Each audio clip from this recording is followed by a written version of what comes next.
In April 2018, a steel loading dolly was hurled through the window of a fighter transport bus in Brooklyn. The attack resulted in multiple injuries and legal charges, shifting the rivalry from promotional trash talk into a documented physical confrontation. This chart shows UFC pay-per-view buys. On October 6, 2018, that hostility translated into the most successful commercial event in the sport's history, reaching 2.4 million purchases. In the months leading up to the fight, McGregor utilized a strategy of psychological provocation.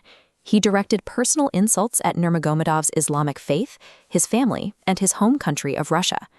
By the time the cage door locked, the combination of the Brooklyn attack and the personal insults had shifted the stakes. The sporting objective of winning a title was now being driven by a visible personal vendetta. Inside the octagon, the drama was replaced by a distinct collision of martial arts disciplines. Conor McGregor was an elite counter-striker. He relied on his reach and precision to win stand-up exchanges, using explosive kicks to keep opponents at distance. Khabib Nurmagomedov entered the cage as an undefeated grappling specialist. His system was built on relentless wrestling, designed to exhaust opponents against the fence. The outcome was dependent on which fighter could dictate the range, keeping the fight on the feet to strike, or closing the distance to grapple. In the opening round, Nurmagomedov applied constant forward pressure. He secured an early takedown, forcing McGregor into a defensive grappling match that drained his energy from the start. On the mat, he uses a specific technique to maintain control.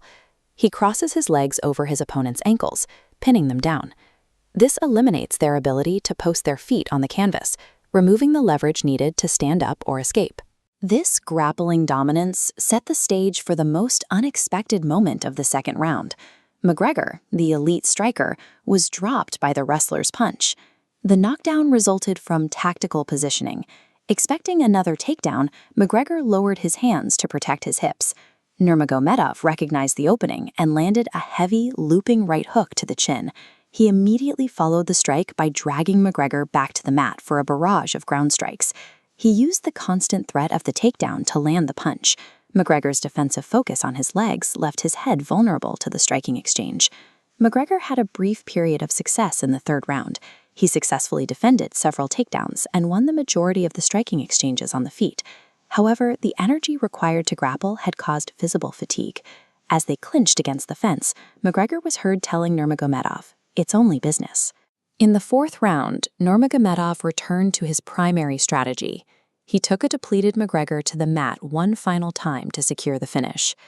The final submission was a fulcrum choke.